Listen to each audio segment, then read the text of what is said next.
Serious. Overnight hikers, hunters, and outdoors people of Reddit. What creepy things have you experienced in the forest? Part 3. I was spending 3 days kayaking on the Curong. I was having a great time and really enjoying the serenity and listening to the native birds and just appreciating nature. On the first day, I heard what I could have sworn was a human not screaming, screeching, I guess. I didn't think much of it and kept paddling. I saw what looked like a body close to the shore and found a seal that had just been eviscerated. Honestly, this thing was spread all over the beach. No footprints of any kind, just a seal in 100 pieces. After the screeching and the seal, I was a little creeped out, but just continued my trip. Nothing of event really happened that night, except that I kept hearing splashes from the water in front of me, yet when I checked, there was nothing there. The next day, I went out again with the same plan, just paddle until I got tired and then set up camp and go to bed. Unfortunately for me, I got stuck on a mud bog and had to spend a solid hour dragging my kayak across this thing to get to the other side of the water, where I saw a deeper channel and a bunch of sand dunes. After what feels like maybe 40 minutes of struggling with my kayak and this bog, I saw a figure atop one of the sand dunes. Logically, it was probably a random tourist like me, or maybe a kangaroo. I stared at it for a second, and before getting back to trying to cross this bog, when I looked back at it again, it was gone. Weird. Anyway, I set up camp for my last night. I was a bit creeped out by the seal and the noises, and now this figure, so I made sure I had my knife with me. I set up my tent a bit away from the water in an open area so I could see everything around me. As I was eating dinner, I couldn't help but feel I was being watched. As it was a total fire ban in the area, I didn't have a fire, so I couldn't see much. I chalked it up to nerves and went for a short walk to explore the area I was in and wander down to the beach. Now for some context, the beach nearby is loud. You can't hear much other than the crashing waves, which makes what happened next especially eerie. I heard that fucking screeching again and looked back where I came from. Again, a figure was standing right by my path where I walked to the beach. Fuck that, I thought. I pulled my knife out and approached where I thought I saw this thing. There was just a week-old fish that looked like it had been hung on the fence and forgotten. As I walked back down the path, I heard what sounded like a kangaroo or wallaby just lightly hopping behind me. But when I looked back, there was nothing there. Honestly, I just climbed into my tent and prayed to God there was nothing around. It's kind of anticlimactic, but nothing else really happened. I think I heard that screeching once more, and then I didn't hear it again. Apparently, there are a few indigenous graveyards in the area. I'm not one for superstition, but if I'm being honest, this experience really spooked me. A few months ago, my friend and I went to hike Pikes Peak near Colorado Springs. The hike up this mountain is a literal marathon, with about 7,000 feet of vertical gain, and the general rule of thumb is that if you're not up and back down below the tree line by noon, then you are at risk of being struck by lightning. So we made the decision to hike the whole thing in one day by starting at 11 p.m. the night before. So we roll up on the trailhead at 10:30, only to find that the parking lot is completely empty, which I found very odd for a 14er trailhead on a Friday night in late summer. I had done nighttime hikes of other mountains, but the parking lot was usually at least half full at all times, especially in the late summer in Colorado. This made me feel a little uneasy, but I shrugged it off and we started the hike. We started off at a good pace, getting about 5 miles in within the first couple of hours, so it is about 1 a.m. at this point. We're walking along a narrow part of the trail that has a large rock cropping to the right of us. As we pass it, we hear a scraping noise, followed by some rustling of bushes, then silence. That freaked me out a bit, but I told myself it was a deer and that we must have spooked him, and we continued along. For the next couple of miles, I kept hearing little noises off in the distance to our right. About an hour later, at 2 a.m., we had just passed Bar Camp, which is about 7 miles from the trailhead. Still, without seeing any other human being other than my friend. Even the campsite was deserted. Anyway, I'm walking along the trail about 2 to 3 meters ahead of my friend when I look up and see 2 glowing white circles floating in the darkness on the trail about 15 meters ahead of me. My heart sunk and I stopped dead in my tracks. My friend asked me why I stopped, and I told him to point his headlamp, which was brighter than mine, up the trail. We saw that the 2 glowing orbs belonged to a mountain lion. At this point, I was just frozen, looking at him thinking, fuck, that's the last thing I want to see out here. He was quite aware of our presence as well. He stared at us for about 15 seconds, and then he retreated into the darkness behind some trees. At this point, without saying a word, I take out a thing of bear mace and hand it to my friend, and we turn around on the spot and begin hiking back down the mountain at a very brisk pace. I was looking down trail, and my friend spent about 80% of that time walking back to back with me to make sure it couldn't jump us. We made it back down to the trailhead at about 3:30, counted our blessings, and went home. Overall, the hike was a very unsettling experience. Being deep into the forest without coming across any other people, especially when you would expect to meet others, is uncomfortable, let alone being stalked by one of the most dangerous predators in North America. I know that most of the time, mountain lions don't attack humans, but I've also been told that if you see a mountain lion, then they've been aware of your presence for a good while prior to that. And if they make their presence known to you, it's usually a warning. So I can only assume that all the noises I heard that night were from the mountain lion stalking us. Also, the next day we found out why we were alone on the trail. Earlier that day, an elderly man had a heart attack and died on the trail, so the trail was closed, but we missed that memo since we got up there so late.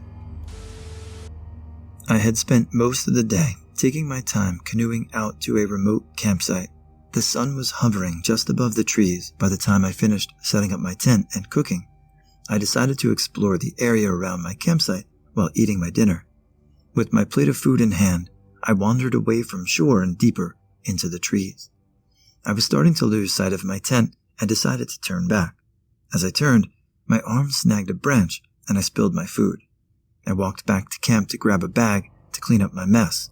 When I got back to my campsite, I looked in the direction of my spill and saw someone crouched right by where I dropped my food. It was unmistakably a person, not a bear, not Bigfoot, not some ghost, just a person crouched down, seemingly picking at the food I had dropped. I called out to them, but got no reaction. They didn't even look in my direction. I called out a few more times and still no reaction.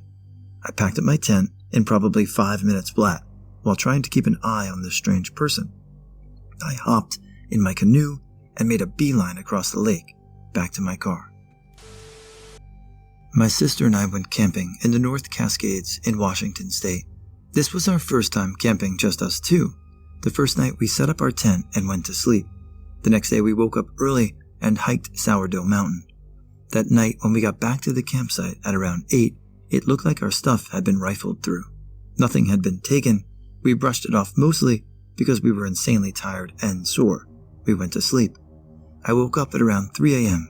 to the sounds of loud singing. At this point, I'm just annoyed because I'm exhausted. After listening closer, I realized it was not a language I'm familiar with, and the man sounded absolutely insane. I'm increasingly getting more and more terrified because the singing kept getting louder and quieter, like he was walking around singing. I wake my sister up to listen to the singing, and literally at this exact time, we hear the sound of tree branches snapping. Someone or something was walking around our tent, like he was looking in. There was no flashlight shining up until this point. He couldn't have been more than 5 feet away from my side of the tent.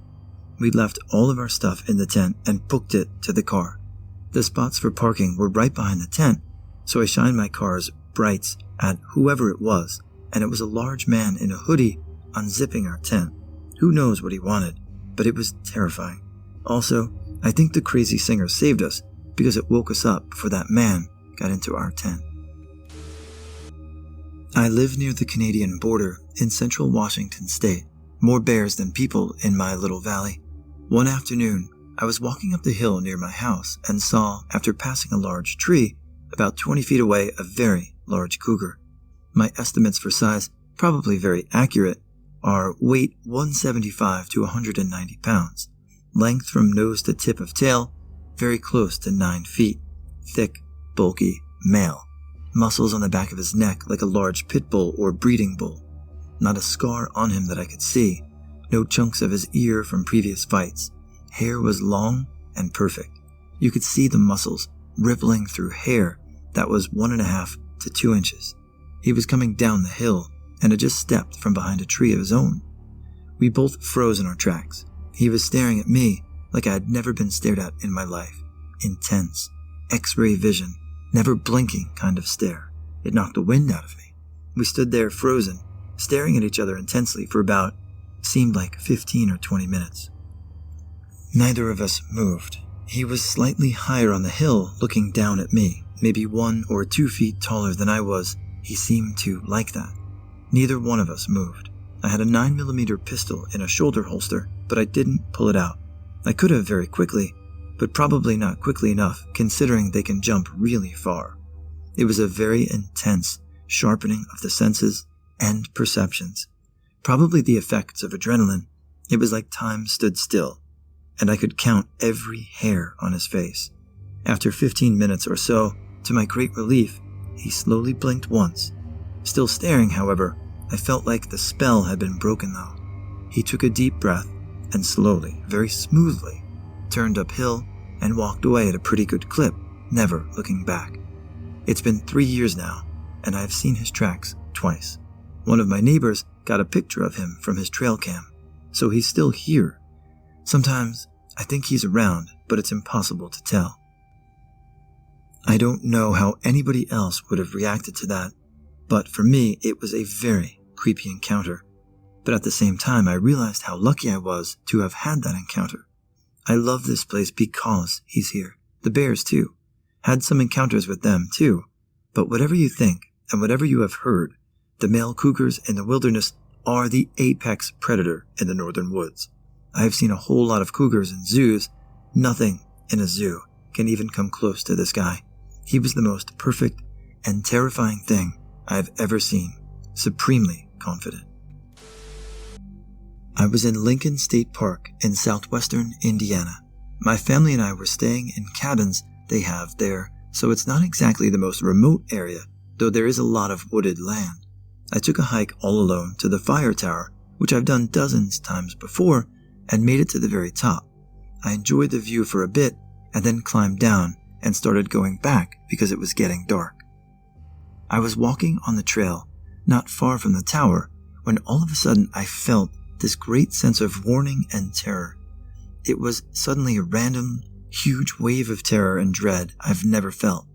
It was like some sudden spidey sense kicked in, telling me to get out of there now or I was going to die. I didn't fight it and started running back to the campgrounds, and then I heard something moving through the woods like it was running alongside the path. I looked to my right and saw a very big brown blur and what looked like a giant brown arm flail around, and then whatever that thing was veered off and quickly moved away.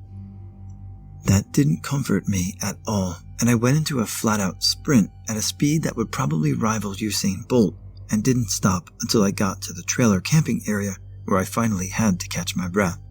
To this day, I think that it might have been a Bigfoot, as the only other plausible explanation are that it was a brown bear, which is impossible, as Indiana only has an occasional black bear, and those are much smaller.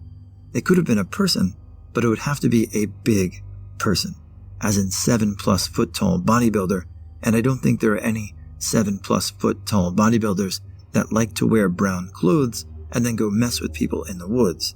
And it also doesn't explain the sudden wave of sheer terror I felt. That the only time I've ever had any type of sudden strong spidey sense like that in my life.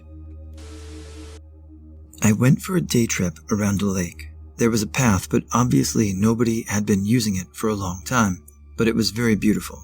After a few hours, little old houses started appearing on the side, probably some abandoned family vacation place, which wasn't so uncommon for the area, so there was nothing creepy about that. I looked through the windows, but most of the houses were either completely empty or filled with broken furniture.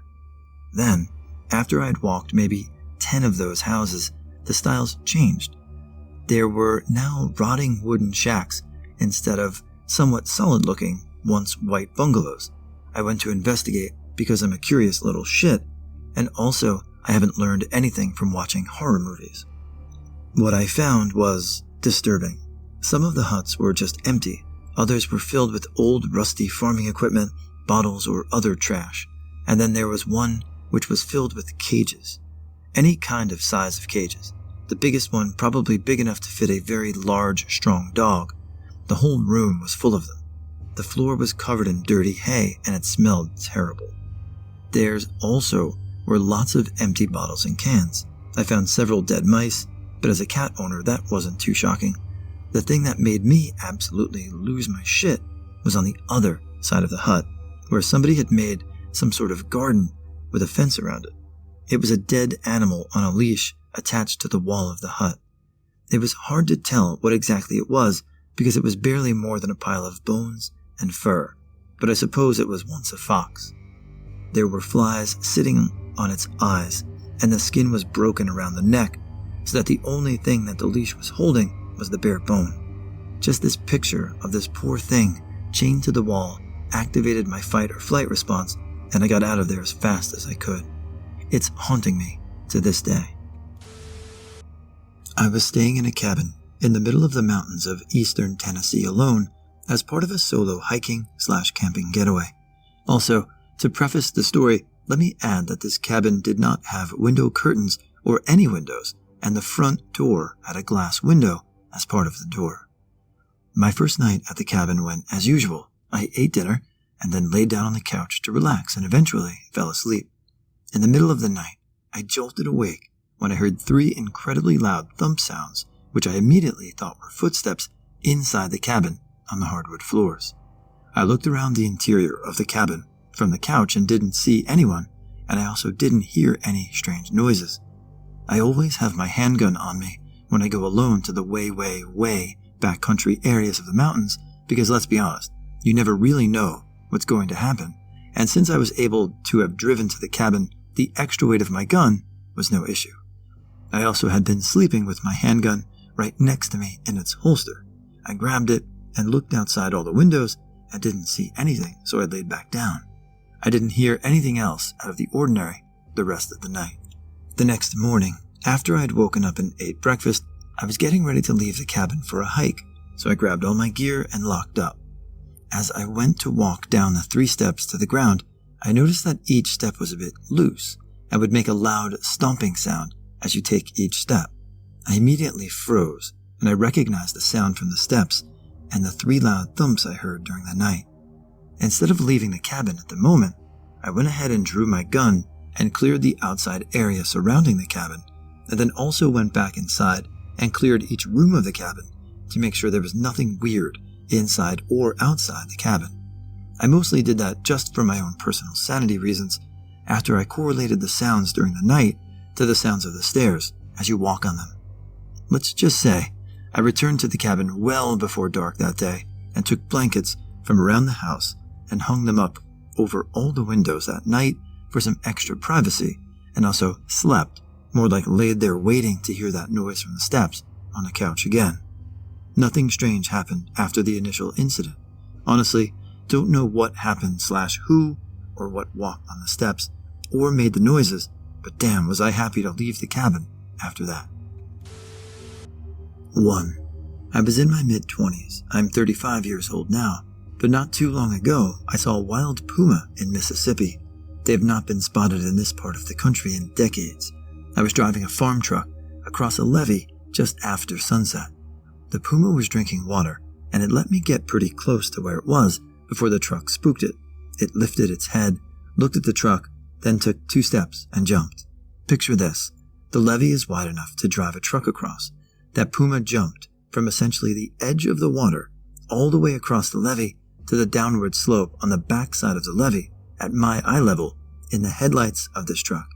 I had a full view in the headlights right in front of this gigantic lion jumping, fully stretched out, no mistake in identity. It was the largest animal I've ever seen in the wild other than a moose. I reported this to a local state game warden next day, but this was before game cameras were popular and I had no proof. Game warden said, "Pumas are not around here. It must have been something else that looked kind of like a puma, probably a bobcat." No, sir, this was not a bobcat. This was a man cat. We lost 3 Black Angus cows within 5 years that mysteriously vanished. 2. Saw an eagle dive down for a kill strike on a duck decoy, stopped maybe 10 yards above the water. 3. Shot a deer hunting across a creek that you can't cross with a four-wheeler, steep cliff banks, but not a lot of water flowing, the kind of creek that dries out in the summertime. Had a pack of loud, obnoxious coyotes surrounded me when I was dragging my deer across a creek to the trail and ATV 30 yards from the bank on the other side. Just me and this freshly harvested food source, defenseless in the dark with a huge pack of coyotes and wild dogs yapping and making the most noise you can imagine, coming closer, closer, closer, then silence. Pitch black dark. I had one small flashlight that was not even close to being considered bright enough. The banks of the creek are very tall, and the flashlight puts out just enough light to see dozens of pairs of eyes. I have no weapon. It's late, deer is heavy, I'm dehydrated, winded, exhausted, surrounded by wild animals. I have to climb the 20-foot bank of this creek on my hands and knees to get to the ATV, and when I shine my light up the cliff on the easiest way to climb out, I see the coyotes' noses, ears, and eyes as they are moving around the banks. Coyotes and puma on the same tract of land within a year of each other. The coyotes recognized me as higher in the food chain than them, so the pack did not challenge me for the fresh food source. If the puma would have been stalking me in that ditch instead of the coyotes, and if the puma would have sized me up as a threat to a food source, I would not be alive to tell this story, nor would I have even known if the puma was there. That puma had a mate. One of the local farmers found a few cubs in his barn, less than a mile from my deer stands. So I hope the authorities, but suspect it was probably the local farmers, that eventually handled the mysterious vanishing cow problem. My family farm lost 3 Black Angus full-size registered Black Angus cows in 5 years. The other farmers lost stock too, not sure how many total. 4. Asian carp on the river jumping in the boat, hitting me, about knocking me out of the boat at full speed. This is a real problem, and can't be described in words, the numbers of fish that jump out and hit the boats and occupants of said boat. YouTube videos will show you what I'm talking about. Gotten worse over the years. When I was 16, this river did not have Asian carp. 5. Wild horses in Nevada, seen while riding on a dirt bike trip when I was 19 years old. 6. Cottonmouth, deadly poisonous snake, swimming out from cover, puffing up like dogs do to make herself look bigger, to challenge, stare down, and actually attacking a side-by-side ATV the size of a Jeep. 7. Saw an 8.5-pound largemouth bass eat a 2.5-pound largemouth bass. 8. While doing research for my university when I was an undergrad on the Mississippi River, I saw an oak tree with a trunk that was the diameter of a car and branches the diameter of a man shoot straight up out of the middle of the channel and launch straight up 50+ feet in the air. The whole tree did not come out of the water. No clue how tall the tree actually was. I just saw what was left of the root ball and the main trunk. It launched up fast. I was in maybe 22 feet center console wide bottom boat, one of the university's research boats. If this tree would have hit that boat, I honestly think the force and size of the tree root ball would have pushed the boat 50 feet in the air. It's doubtful a personal boat that size could have even slowed that tree down. Anyway, the tree was not floating on the surface of the river at all. It just came from under the water and shot straight up in the air, made a huge splash when it came out of the water, fast, and made a huge splash when it went back under the water. And I sat for a while looking, but never saw the tree again. It disappeared back under the water in the current, not floating on top, and I never saw the tree appear again. I, undergrad, was driving the boat, but the grad student was definitely paying attention. Can't miss a tree that size violently flying out of the water. Scared him half to death.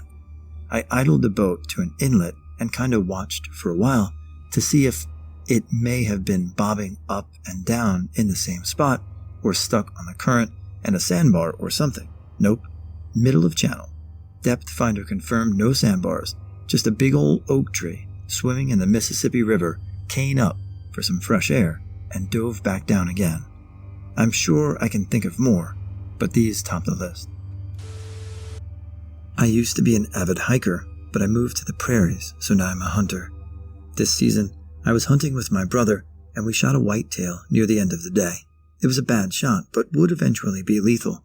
We changed our gear and started to head out. The sunlight quickly disappeared, and there was no natural light on this cloudy winter night. We were on farmer land, but the deer went into the bushes, so we started to follow the blood. There was a wolf problem in that area, so we were already concerned. I don't know if you've ever been in the woods at night and pitch black, but the trees moan and creak, which is scary though. About a kilometer in, we haven't found the deer yet. My brother puts his arm out and stops me. "Is that it?"